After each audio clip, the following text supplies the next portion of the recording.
श्री स्वामी समर्थ अवधूत चिंतन श्री गुरुदेव दत्त. तुम्हा सगळ्यांचं आपल्या चॅनलमध्ये स्वागत करते.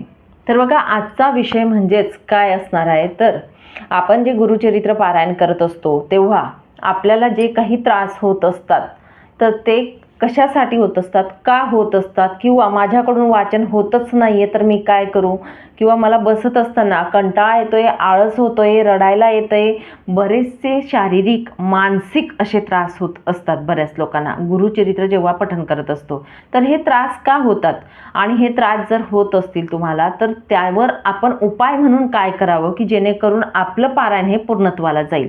ठीक आहे, तर तो उपायसुद्धा तुम्हाला सांगणार आहे. जसं मी मागच्या व्हिडिओमध्ये सांगितलं होतं की गुरुचरित्राची जी रक्षा राहणार आहे तिचा उपाय, तर या पद्धतीने या व्हिडिओमध्ये तुम्हाला उपाय पण सांगणार आहे. तर सर्वप्रथम सांगेल, गुरुचरित्र पारायण जे आपण सुरुवात करणार आहोत, हे पारायण करण्यासाठी आपल्यामध्ये खूप काही ऊर्जा किंवा कोणती तरी एक न दिसणारी निर्गुण स्वरूपात अशी शक्ती आहे, म्हणून आपण गुरुचरित्राचं पारायण करत असतो. जे कोणी व्हिडिओ बघत आहेत ते सगळे गुरुचरित्राचं पारायण करत आहे, पण त्यांना अडथळे येत आहेत, त्यांना कुठली तरी शक्ती अडथळा आणते हे निश्चित, म्हणून तुम्ही हा व्हिडिओ बघत आहे. तर सर्वप्रथम आपण जे असतो बघा, आपल्यामध्ये ऊर्जा किंवा काहीतरी आहे, महाराजांचा आशीर्वाद आहे म्हणून आपण गुरुचरित्र पारायण करायला बसलेलो आहोत. ठीक आहे, पण आपण कुठेतरी कमी पडत आहोत किंवा आपल्याकडून होत नाही आहे, तर शेवटी आपले प्रारब्ध भोग किंवा आपली जी नकारात्मकता असते आपल्यामधली ती आपल्याला तिथे अडवत असते. ठीक आहे, आपण जेव्हा वाचन करायला बसत असतो, बऱ्याच महिलांना झोप येते, बऱ्याच महिलांना नको वाटतं, वाचू नाही, डायरेक्ट तिथे डोकं ठेवून झोपून घ्यावं, किंवा बसायलाच होत नाही आहे, मला असं वाटतं की आता उठू मी इथून, कधी उठू, काय उठू, असं होतं. एक माझी मैत्रीण डायरेक्ट रडते ती, म्हणजे जेव्हा पण पारायण ती नको बोलते, मला गुरुचरित्र पारायण करायचंच नाही, कारण ती बसल्यानंतर तिला रडायला येतं. तर अशा गोष्टी का घडतात, जेव्हा आपल्या घरामध्ये नकारात्मकता खूप जास्त असते, जेव्हा आपल्या आयुष्यामध्ये या गोष्टी असतात तेव्हा या गोष्टी घडत असतात.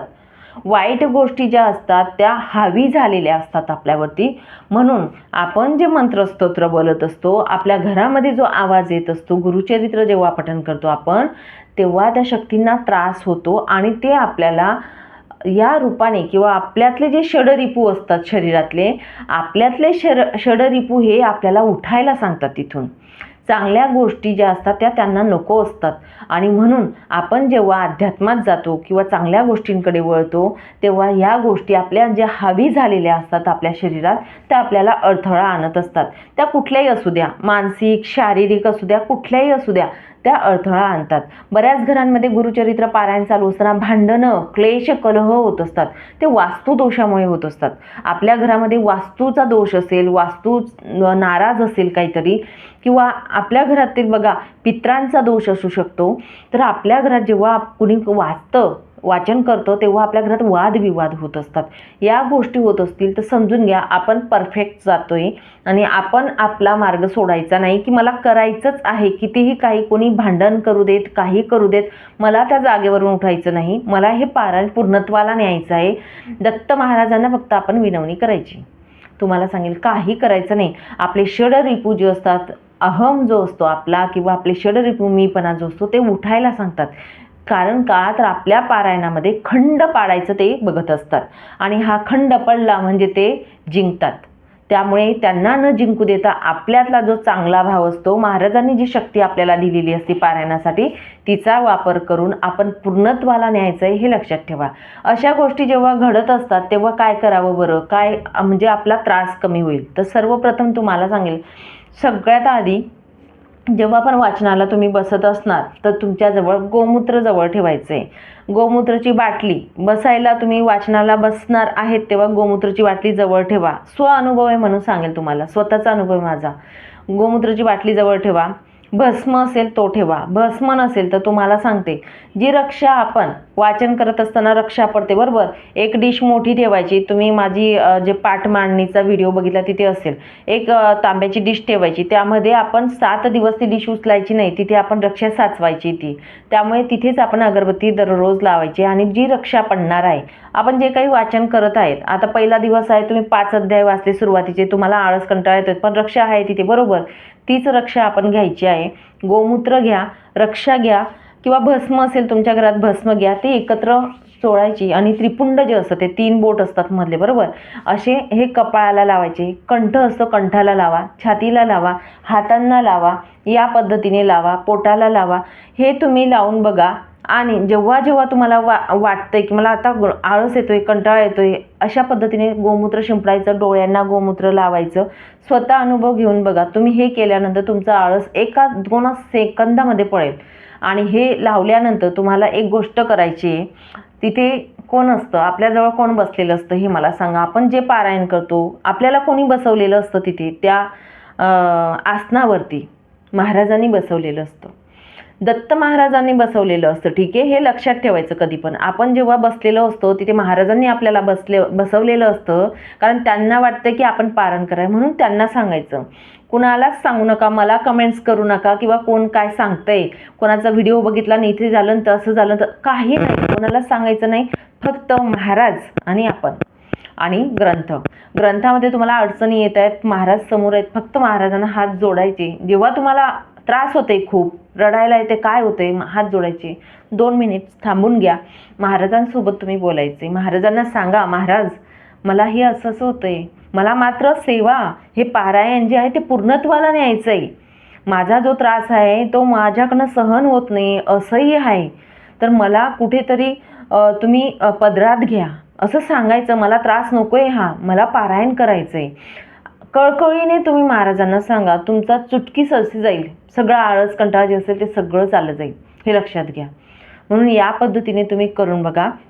आळस कंटाळा जे काही असेल ते क्षणात दूर होईल. मी तुम्हाला एवढी गॅरंटी देते, 100% क्षणात दूर होईल. या पद्धतीने करा.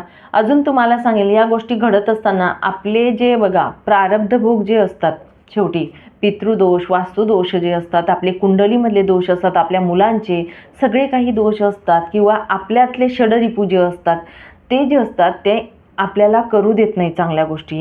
यासाठी आपल्याला अडथळे आणत असतात आणि म्हणूनच आपल्याला या गोष्टी आपल्यासोबत घडत असतात. आणि म्हणून आपण घाबरायचं नाही किंवा काही नाही, आपण सरळ मार्गी जात आहोत, बस एवढं लक्षात ठेवायचं आणि आपला मार्ग सोडायचा नाही. ग्रंथाच्या आपल्या आसनावरून उठायचं नाही, हे लक्षात घ्या. त्यानंतर तुम्हाला सांगत होती बघा, त्यानंतर दुसरं असं सांगेल तुम्हाला, जेव्हा पण बघा संध्याकाळच्या वेळेस आणि सकाळी दोघी वेळा आपल्याला आपल्या घरामध्ये गोमूत्र शिंपडायचं आहे, हे लक्षात घ्या. गोमूत्र दोघी वेळा शिंपडायचं आहे. आरती जेव्हा आपण दोघी वेळा करत असतो तेव्हा गोमूत्र शिंपडायची आठवण ठेवा. आपण बसत असतो तेव्हा आपल्या आसनाच्या खाली आणि दत्त महाराजांचं आसन आपण ठेवत असतो, बरोबर, तेव्हा आपण गोमूत्राने ती जागा स्वच्छ पुसून घ्यायची आहे, गोमूत्र शिंपडून. आणि नंतर आपलं आसन किंवा महाराजांचं आसन आपल्याला तिथे टाकायचं आहे. आपला उंबरठा असेल, रोज आपण गोमूत्र थोडं शिंपडायचं आहे आपल्या घरामध्ये, जेणेकरून आपल्या घरातील नकारात्मकता जी असते ती बाहेर जात असते.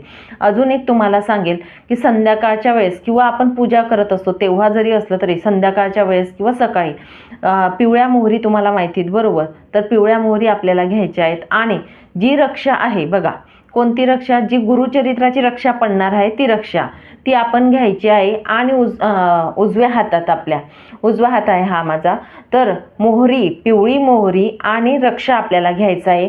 ती रक्षा आपल्या हातात घेऊन बंद करायची आहे. आणि आपल्याला 11 वेळा श्री गुरुदेव दत्त, श्री गुरुदेव दत्त या पद्धतीने हा मंत्र किंवा मग दत्त महाराजांचा बीज मंत्र जो आहे, ओम श्रीम द्राम दत्तात्रेयाय नमः, हा जो मंत्र आहे हा तुम्ही म्हणू शकतात 11 वेळा. अगदी 11 वेळा तुम्हाला म्हणायचं आहे हा मंत्र. हा मंत्र म्हटल्यानंतर जी रक्षा असेल ती रक्षा आपल्याला आपल्या घरामध्ये फुंकायची आहे. अशा या पद्धतीने रक्षा आणि मोहरी जी असते ती फुंकून द्यायची आहे. हा उपाय तुम्ही करू शकतात. अगदी बघा, हा उपाय जो आहे तो ती रक्षा जी असणार आहे, तुम्ही अमावस्या आणि पौर्णिमा, तुमच्या घरात जर वादविवाद असतील, भांडणं, क्लेश, अमावस्या आणि पौर्णिमा, तुम्हाला वाटतं की माझ्या घरामध्ये अमावस्या आल्यानंतर कटकट येते किंवा पौर्णिमा आली म्हणजे कटकट येत असते, बरोबर, असं तुम्हाला वाटत आहे, तर तुम्ही सोपा उपाय ती रक्षेचा करू शकतात. ती रक्षा आपल्या घरात साठवून ठेवून द्या आणि ती आपण अमावस्येला आणि पौर्णिमेला संध्याकाळच्या वेळेस या पद्धतीने रक्षा आणि पिवळी मोहरी हातात घेऊन दत्तात्रेयांचा मंत्र घ्यायचा आहे. तुम्हाला जो येत असेल तो मंत्र 11 वेळा म्हणावा आणि ही रक्षा आपल्या संपूर्ण घरात फुंकून द्यायची आहे. या पद्धतीने करा. तर असे जे उपाय आहेत ते आपण करू शकतो रक्षाचे. आणि अजून एक सांगेल बघा, तुम्हाला या गोष्टी ज्या घडत असतात तर ह्या ज्या घडणाऱ्या घटना ह्या घडतच असतात बऱ्याच लोकांबरोबर. त्यामुळे घाबरून जाऊ नका की असं का होतंय, की मला होत नाहीये, की मी काय करू, हे आपल्या मनात आणायचं नाही. म्हणून न घाबरता आपलं पारायण चालू ठेवायचं. कुणाची उनी धुनी धुवायची नाही, कुणाचं बघायचं नाही काहीच. फोन सायलेन्स करायचा, इकडे तिकडे लक्ष द्यायचं नाही. आपला अध्याय आपण बस फक्त आपला अध्याय पठण करून आपला ग्रंथ नामस्मरणामध्ये दिवस घालवायचा. आपलं पारायण कुठे होऊन जाईल ते सुद्धा तुम्हाला कळणार नाही.